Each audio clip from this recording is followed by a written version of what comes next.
Cette vidéo a été tournée à Santa Monica, en Californie, en février 2020. Lorsque j'ai tourné cette vidéo, malheureusement, il y avait beaucoup de monde et beaucoup de voitures, comme vous allez pouvoir le constater. Du coup, le son n'est pas de très bonne qualité. Par contre, la valeur qui est contenue dans cette vidéo est énorme et je vous garantis que vous allez adorer le contenu. Alors, c'est parti. Salut, c'est Naouel, bienvenue pour cette nouvelle vidéo. Je suis heureux de te retrouver aujourd'hui. Je vais te parler de comment vendre des produits high ticket en dropshipping. Vous êtes nombreux à me poser cette question, mais comment est-ce qu'on fait pour vendre des produits high ticket en dropshipping?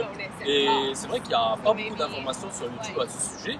Et pourtant, c'est une façon de faire du dropshipping qui est très intéressante puisque on fait un petit peu moins de commandes, mais les paniers sont beaucoup plus élevés. Du coup, les marges sont plus élevées, mais aussi il y a beaucoup moins de concurrence. Alors avant d'attaquer, je souhaiterais déjà te dire qu'est-ce que réellement un produit high ticket et pourquoi faire ça. Donc un produit high ticket, à mon sens, c'est un produit qui se vend au-delà de 100 euros.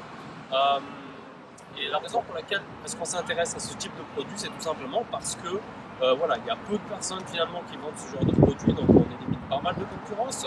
L'inconvénient de ça, c'est que c'est pas tout à fait très adapté aux débutants et surtout, je dirais qu'il faut un capital de départ un petit peu plus élevé que lorsque tu vends des produits à 20 ou 30 euros.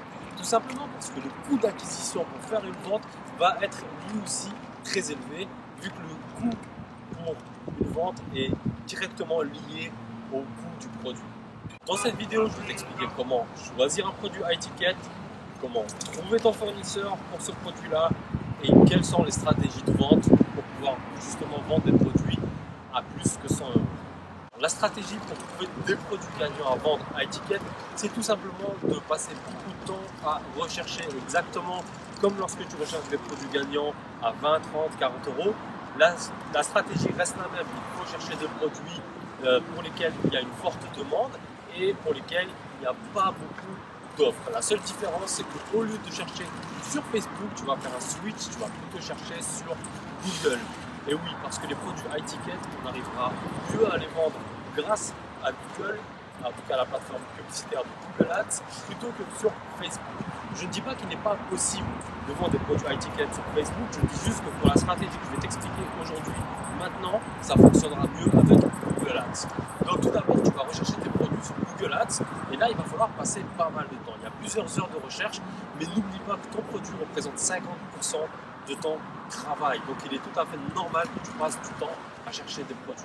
Une fois que tu trouves une bonne idée, alors qu'est-ce qu'une bonne idée de produit à étiquette? C'est tout simplement un produit pour lequel il n'y a pas beaucoup de résultats de recherche, en tout cas, il n'y a pas beaucoup d'annonceurs sur ce produit-là lorsque tu tapes le mot-clé sur Google. À partir de là, on peut estimer qu'il n'y a pas beaucoup d'offres. Mais la question à se poser, c'est est-ce qu'il y a beaucoup de demandes pour ce produit-là? Et pour trouver cette réponse, il suffit d'aller dans le Keyword Planner de Google et qui va nous permettre justement de rechercher notre mot-clé et de savoir combien est-ce qu'il y a de recherches mensuelles sur ce produit-là. Et si on arrive à trouver qu'il y a par exemple 5000 recherches par mois sur ce produit-là, mais qu'il n'y a aucune annonce, il est peut-être intéressant de se poser la question, est-ce qu'on peut trouver un produit à vendre justement pour ce mot-clé-là, est-ce qu'on peut trouver un fournisseur? Ce qui nous amène du coup à la deuxième phase qui est maintenant on a le produit, donc un produit pour lequel il y a de la demande et pas beaucoup d'offres, et bien maintenant il faut trouver le fournisseur. Ce deuxième point, pour rechercher un fournisseur, c'est très simple. Il faut trouver donc des concurrents qui vendent déjà notre produit, repérer la référence et le fabricant. Puis ensuite, il suffit d'aller sur le site du fabricant et de regarder s'il y a une partie qui s'appelle tout simplement B2B bien professionnel. Si ce n'est pas le cas, il suffit tout simplement d'envoyer un email et de poser la question. Est-ce qu'ils font du dropshipping? Parfois, certains professionnels ne comprennent pas réellement ce qu'est le mot dropshipping, surtout en France, si vous souhaitez rechercher des fournisseurs français. Donc, ce que je vous recommande dans ce cas, c'est plutôt d'employer la formulation suivante. C'est plutôt d'employer la formulation suivante qui est: est-ce que vous faites de la livraison directe au client final sans mettre de facture dans les colis? Si c'est le cas, eh bien, vous aurez exactement le même résultat, c'est du dropshipping, c'est simplement qu'ils ne connaissent pas le nom. Et de cette manière-là, vous allez pouvoir trouver votre fournisseur et du coup vous allez pouvoir mettre en vente votre produit directement sur votre boutique. Vous avez maintenant le produit, vous avez maintenant le fournisseur. Alors qu'en est-il de la stratégie de vente? Alors la stratégie de vente, eh ben, elle découle tout simplement de ces deux premiers points. Vous avez trouvé un produit pour lequel il y a de la demande et pas beaucoup d'offres, donc vous allez pouvoir le vendre. Vous avez trouvé un fournisseur qui va vous livrer directement le client final en dropshipping. Maintenant, il est temps de passer à la phase de vente. La phase de vente est très simple. On crée une boutique exactement de la même manière que d'habitude. Simplement, ce qu'il va falloir faire, c'est tout simplement créer beaucoup de confiance, puisque les personnes qui passent à l'acte d'achat pour des produits au-delà de 100 €, elles ont besoin d'un tout petit peu plus de confiance et un tout petit peu plus de branding finalement qu'une boutique, qu'un produit à 20 ou 30 €. Donc il va falloir passer du temps à créer une boutique qui a un véritable branding professionnel. Et ça, vous devez le faire même avec des produits à 20 et 30 €. Disons qu'à ce stade, vous avez le produit, vous avez le fournisseur, vous avez la boutique. Il faut maintenant amener du trafic. Au début de cette vidéo, je vous ai expliqué que le plus simple pour vendre des produits à étiquette, selon moi encore, c'est d'utiliser Google Ads. Donc, pour utiliser Google Ads, c'est tout simplement exactement comme sur Facebook. Vous créez votre compte publicitaire et puis vous créez votre publicité. Sur Google Ads, vous allez devoir donc sélectionner par rapport à des mots-clés. Et là, vous avez une certaine puissance puisque les gens recherchent finalement ce produit-là activement.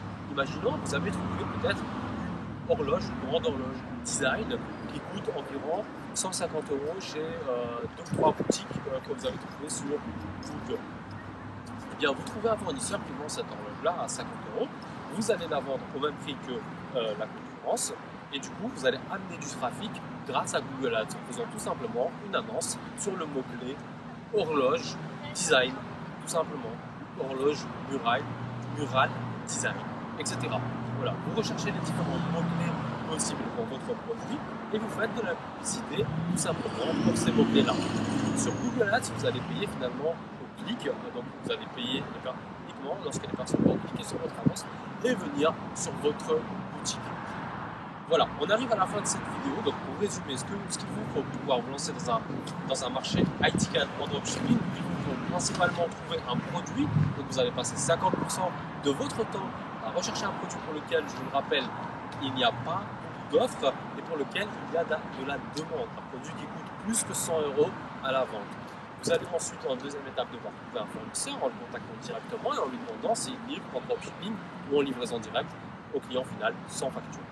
En troisième point, vous allez devoir donc créer votre site internet et amener du trafic grâce à Google Ads. Voilà, c'était tout pour aujourd'hui. Je vous souhaite bon courage pour lancer ça et je vous dis à très vite. Ciao, ciao.